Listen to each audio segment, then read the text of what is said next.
Assalamualaikum warahmatullahi wabarakatuh. Waalaikumsalam warahmatullahi wabarakatuh. Bagaimana kabarnya hari ini Anda? Apa sehat semuanya? Sehat, Bu. Alhamdulillah. Ya. Siapa saja yang tidak hadir hari ini? Cindy, Bu. Kenapa dia tidak hadir? Tidak tahu, Bu. Oke. Sebelum memulai pembelajaran, kita berdoa terlebih dahulu ya. Kepada ketua kelas, silakan memimpin doa. Berdoa mulai. Bismillahirrahmanirrahim. Raditu billahi rabba wa bil islami dina wa bil muhammadin nabiyya wa rasulah. Rabbi zidni ilma warzuqni fahma. Amin.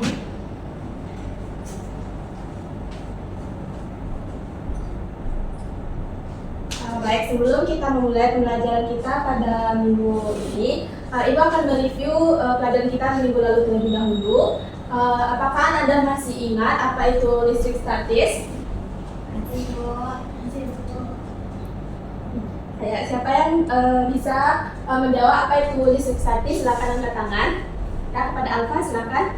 Listrik statis adalah fenomena di mana mata listrik atau elektron terkumpul pada permukaan benda dan tidak mengalir. Nah, ini biasanya terjadi ketika gesekan antara dua benda yang menyebabkan elektron itu berpindah dari satu benda ke benda lainnya, Bu. Oke, baik. Jawaban Alfa benar ya. Karena listrik statis itu listrik yang muatannya itu diam atau tidak bergerak. Biasanya terjadi karena adanya perbedaan jumlah elektron di dua benda yang berbeda. Nah, untuk tujuan pembelajaran kita pada minggu ini yaitu tentang materi listrik arus searah. Yang pertama yaitu menjelaskan tentang pengertian listrik arus searah. Kemudian peserta itu bisa menjelaskan besaran-besaran yang ada pada listrik arus searah. Dan yang ketiga yaitu peserta didik dapat mengidentifikasi dan menggunakan alat ukur listrik. Dan yang terakhir yaitu peserta didik itu bisa menjelaskan faktor yang mempengaruhi hambatan listrik. Untuk cakupan materinya, yang pertama yaitu pengertian listrik arus searah, yang kedua yaitu besaran arus listrik searah, yang ketiga yaitu alat ukur listrik, dan yang terakhir yaitu hambatan listrik. Nah, ada yang tahu ini gambar apa? HP. Betul, ini adalah gambar HP yang biasa kita gunakan sehari-hari. Nah, bagaimana HP itu bisa tetap menyala saat kita gunakan? Ada yang tahu? Silakan, Afifah. HP tetap menyala karena ada baterai di dalamnya yang menyediakan arus listrik. Baterai mengalirkan listrik DC ke semua komponen elektron HP, sehingga semua bagian seperti layar, prosesor, dan speaker bisa bekerja. Bagus, jawaban Afifah benar ya. Apakah dari Anda yang lain ada yang ingin mendapatkan jawaban? Kepada teman, silakan. HP bisa tetap menyala karena ada sumber listrik dari baterai yang terus mengalirkan arus listrik. Baterai menjadi pusat energi yang membuat semua fitur di HP bisa berfungsi saat kita gunakan.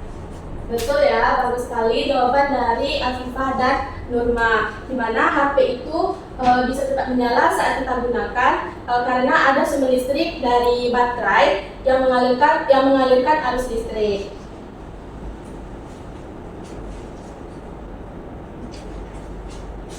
Nah, untuk selanjutnya, kenapa baterai HP itu harus diisi ulang dayanya secara berkala? Ada yang tahu? Kepada Olive dipersilakan. HP harus diisi ulang karena baterai HP harus diisi ulang karena baterai mempunyai batasan energi yang bisa disimpan. Kalau energi listriknya habis dipakai, HP tidak bisa nyala lagi, jadi perlu diisi ulang supaya energi listriknya terisi kembali. Bagus, jawaban Olive tadi benar ya. Jika kita itu menggunakan HP terlalu lama, maka lama-kelamaan energi listrik yang tersimpan dalam baterai HP tersebut akan berkurang dan habis. Nah, kalau baterainya itu habis, pasti kita akan mengecasnya untuk menambah energi dari baterai tersebut. Nah, pada saat mengisi baterai HP tersebut, arus listrik itu mengalir dari sumber energi itu menuju ke baterai, sehingga terjadi aliran listrik arus searah. Nah, untuk selanjutnya, apa itu listrik arus searah? Ada yang tahu, Ananda? Kepada Afifah, silakan. Aliran elektron dari suatu titik yang energi potensialnya tinggi ke titik lain yang memiliki energi potensialnya yang lebih rendah. Bagus, jawaban dari Nurma dan Afifah tadi benar ya. Di mana listrik arus searah itu atau DC merupakan aliran elektron dari suatu titik yang energi potensialnya itu tinggi ke titik lain yang memiliki energi potensialnya yang lebih rendah. Nah, apa saja contoh listrik arus searah dalam kehidupan sehari-hari? Ada yang tahu? Kepada Alfa, silakan. Contohnya itu kayak senter Bu, remote TV, kemudian jam dinding kayak gitu Bu. Nah, jawaban Alfa benar ya. Dimana contoh listrik arus searah dalam kehidupan sehari-hari itu bisa seperti HP, powerbank, laptop, dan juga remote TV, dan juga ada pada mainan anak-anak. Nah, pada listrik arus searah itu kan ada rangkaian listrik. Nah, rangkaian listrik itu adalah jalur lengkap yang dialiri oleh arus listrik yang mengalir. Jalurnya itu harus dibuat dalam lingkaran yang tidak terputus.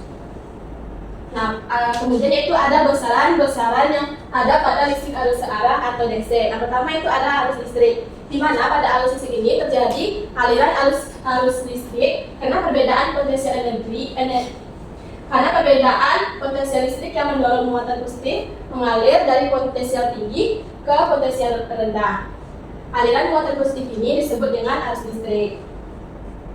Kemudian yaitu ada kuat arus listrik, di mana kuat arus listrik itu adalah banyaknya muatan listrik yang mengalir pada suatu penghantar tiap satuan waktu. Di mana rumus untuk mencari kuat arus listrik yaitu I sama dengan I per T, di mana itu adalah kuat arus listrik dengan satuannya itu ampere dan Q itu muatan dan satuannya itu coulomb, yaitu waktu dengan satuannya sekon. Nah, untuk yang selanjutnya yaitu alat ukur listrik. Alat ukur listrik itu adalah peralatan yang kita gunakan untuk mengamati besaran-besaran listrik seperti hambatan listrik, kuat arus listrik, beda potensial listrik, dan juga daya listrik. Nah, alat ukur yang pertama yaitu ada voltmeter, di mana voltmeter itu adalah alat untuk mengukur besar tegangan listrik dalam rangkaian listrik. Untuk voltmeter itu bisa Anda lihat seperti gambar yang di sini. Yang selanjutnya yaitu amperemeter, di mana amperemeter itu adalah alat yang digunakan untuk mengukur kuat arus listrik baik untuk listrik DC maupun AC yang ada dalam rangkaian tertutup. Nah, ini adalah contoh gambar dari amperemeter.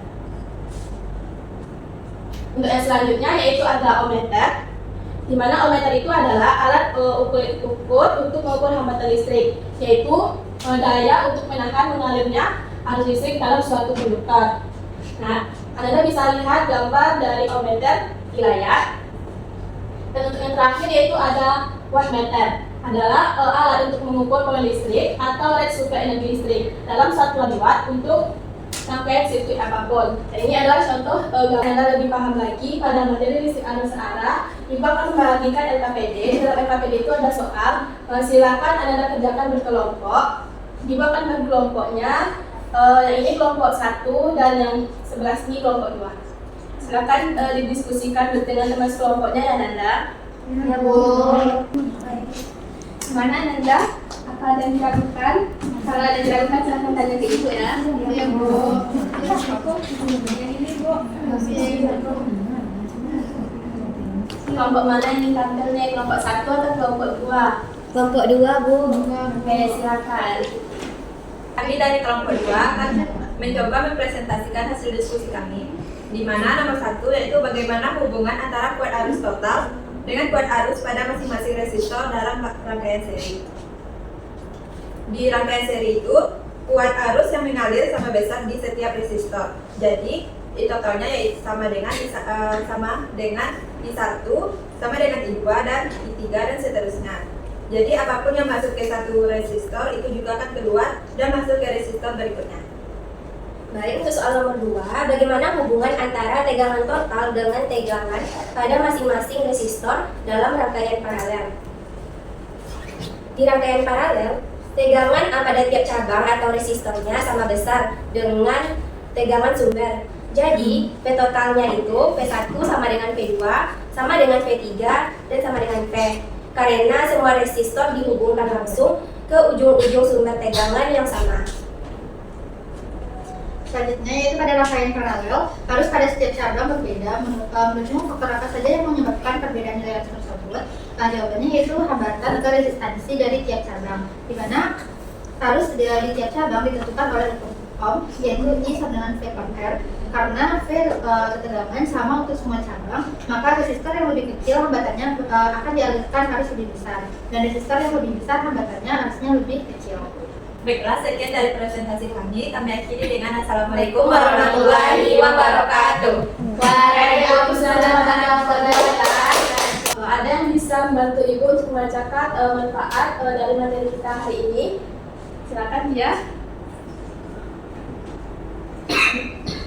Manfaat pembelajaran ini yaitu pertama memahami cara kerja alat elektronik sederhana seperti lampu, LED, baterai, dan senter. Yang kedua dapat melatih kemampuan berpikir logis dan memecahkan masalah lewat analisis rangkaian.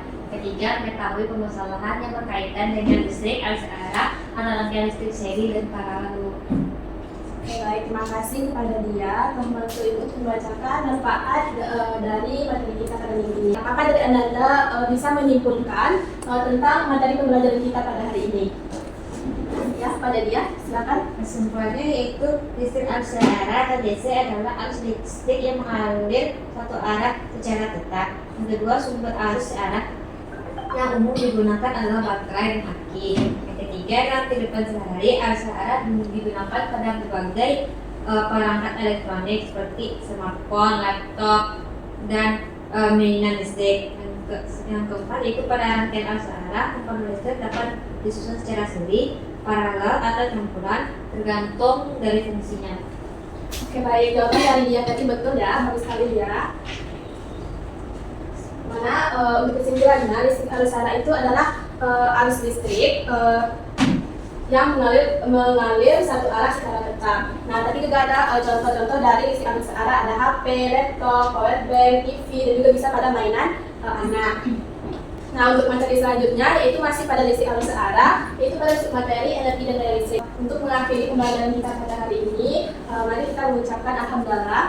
Alhamdulillahirabbil alamin. Dan pembelajaran kita pada hari ini Ibu akhiri dengan Assalamualaikum warahmatullahi wabarakatuh. Waalaikumsalam warahmatullahi wabarakatuh.